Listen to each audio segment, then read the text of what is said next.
সাধারণত যে কোনো ফিকশনাল ক্যারেক্টারের যখন সিনেম্যাটিক অ্যাডাপ্টেশন হয় তখন সেটা নিয়ে একটা ভয় থাকে, কারণ বই পড়ে আমরা একটা ক্যারেক্টারকে নিয়ে যেরকম একটা ইমেজ কল্পনা করেছি সেটার যখন আমরা একটা সিনেম্যাটিক অ্যাডাপ্টেশন দেখি তখন অনেক ক্ষেত্রে আসলে খুব একটা ভালো লাগে না। এবং এই জিনিসটা আমি মনে হয় সবচেয়ে বেশি ফেস করেছি ফেলুদার ক্ষেত্রে, কারণ ছোটবেলা থেকে ফেলুদা অজস্রবার পড়ে শেষ করেছি এবং ফেলুদা বলতে মাথায় যেরকম একটা ইমেজ গড়ে ওঠে সেটা আসলে এক সময় সব্যসাচী চক্রবর্তী খুব ভালোভাবে ফুলফিল করতে পারলেও পরবর্তীতে এসে দেখেছি যে সেটা আসলে কেউই খুব একটা করতে পারছে না, বরং ফেলুদাকে নিয়ে রীতিমতো একটা তামাশাই হচ্ছে। যে কারণেই এখন যদি কেউ ফেলুদার অ্যাডাপ্টেশন করতে আসে তখন একটু ভয় থাকে, বিশেষ করে সৃজিত মুখার্জি করলে তো সেটা আরো বেশি ভয়ের ব্যাপার। কারণ হচ্ছে সে কাকাবাবুকে যেভাবে নষ্ট করেছে, কাকাবাবু ইয়েতে অভিযান সিনেমাটা আপনারা দেখতে পারেন, দেখলেই বুঝতে পারবেন। সুতরাং সে যখন কোন একটা ফিকশনাল ক্যারেক্টারে হাত দেয় এটা একটা ভয়ের ব্যাপার যে ফেলুদার মতো একটা নস্টালজিক ক্যারেক্টার যার সাথে শৈশব কৈশোরের অনেকটুকু সময় আছে তাকে আসলে কিভাবে নষ্ট করবে সৃজিত। এবং সৃজিত এখানে একটা খুব দুর্দান্ত কাজ করেছে। কি কাজ করেছে সেটা আমি একটু পরে বলবো, বরং বেশ কিছুদিন আগে হইচইতে মুক্তি পাওয়া নতুন ফেলুদা সিরিজ ভূস্বর্গ ভয়ঙ্কর নিয়ে কয়েকটা কথাবার্তা বলি। প্রথমত যদি আমরা গল্পটার দিকে তাকাই, গল্পটা হচ্ছে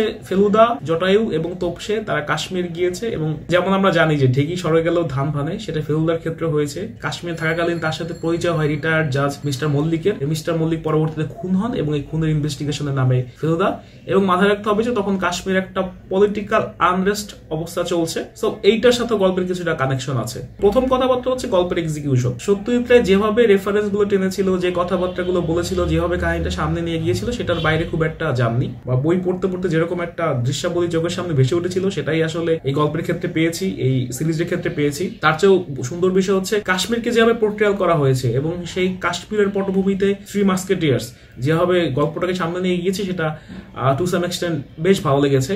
এবং এখানে যে জিনিসটা হয় যে ভূস্বর্গ ভয়ঙ্কর গল্পটা যেরকম ছিল যে শুরু থেকে একটা সাসপেন্স, সেটা আস্তে আস্তে খোলাসা হচ্ছে, সেই বিষয়টার যে এক্সিকিউশন সেটা আমি বলবো বেশ ভালো হয়েছে। এবং এখানে একটা ডায়লগ আমার বেশ ভালো লেগেছে। অনেকগুলো ডায়লগ এরকম ভালো আছে, তার মধ্যে একটা ডায়লগ আমার খুব ভালো লেগেছে, সেটা হচ্ছে যখন লালমোহন গাঙ্গুলি ফেলুদাকে জিজ্ঞেস করছে যে আপনি কি আপনার অস্ত্রটা এনেছেন। অস্ত্র বলতে সে আসলে পিস্তলকে মিন করছে, কিন্তু ফেলুদার তো অস্ত্র দুটি, একটা হলো আগ্নেয়াস্ত্র আর একটা হলো মগজাস্ত্র। তখন ফেলুদা উত্তর দেয় যে একটা খুলিতে আছে আর একটা খোলেনি, মানে সুটকেসের মধ্যে রয়ে গিয়েছে, সেটা সে এখনো খোলেনি। এই যে ডায়ালগের মধ্যে পানের ব্যাপারটা না, সেটা আমার খুব ভালো লেগেছে। এরকম আরো কয়েক জায়গায় আছে। দ্বিতীয় বিষয় হচ্ছে ক্যারেক্টার ডিস্ট্রিবিউশন। ফেলুদা সিরিজের গল্পের চেয়েও সবচেয়ে বেশি চোখ থাকে ক্যারেক্টার গুলো কিভাবে পারফর্ম করছে তার উপরে। তার মধ্যেও সবচেয়ে বেশি চোখ থাকে ফেলুদা, তোপসে এবং লালমোহন গাঙ্গুলির উপরে। এবং ফেলুদা চরিত্রে টোটা রায়চৌধুরী খুব একটা খারাপ করেনি, কিন্তু পরবর্তী যে দুইজন অর্থাৎ তোপসে চরিত্রে কল্পন মিত্র এবং জটায়ু চরিত্রে অনির্বাণ চক্রবর্তী, তাদের পারফরমেন্সটা না এখনো ঠিকঠাক হয়ে উঠছে না। যেমন তোপসে হচ্ছে অনেকটাই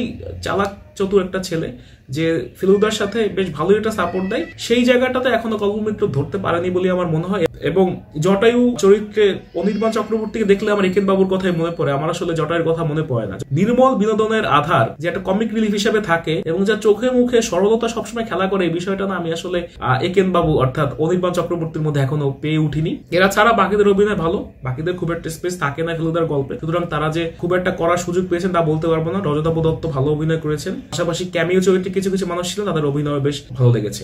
থার্ড যে পয়েন্ট হচ্ছে সেটা হচ্ছে নস্টালজিয়া। ফেলুদার গল্পের সবচেয়ে বড় বিষয় আসলে নস্টালজিয়া, যে তিনটা মানুষ সবুজ অ্যাম্বাসেডর বা তার বিভিন্ন জায়গাতে যাচ্ছে, একসাথে ঘুরছে ফিরছে, জোক ক্র্যাক করছে, ইনভেস্টিগেশনের শেষটা দেখছে, সেটা তো ছিলই। পাশাপাশি সৃজিত মুখার্জি যেটা করে সেটা হচ্ছে সে ফেলুদার নস্টালজিয়াটাকে বারবার নিয়ে আসার চেষ্টা করে গল্পের বিভিন্ন পোর্শনে, সেটা এখানে হয়েছে, সেটা বেশ ভালো লেগেছে।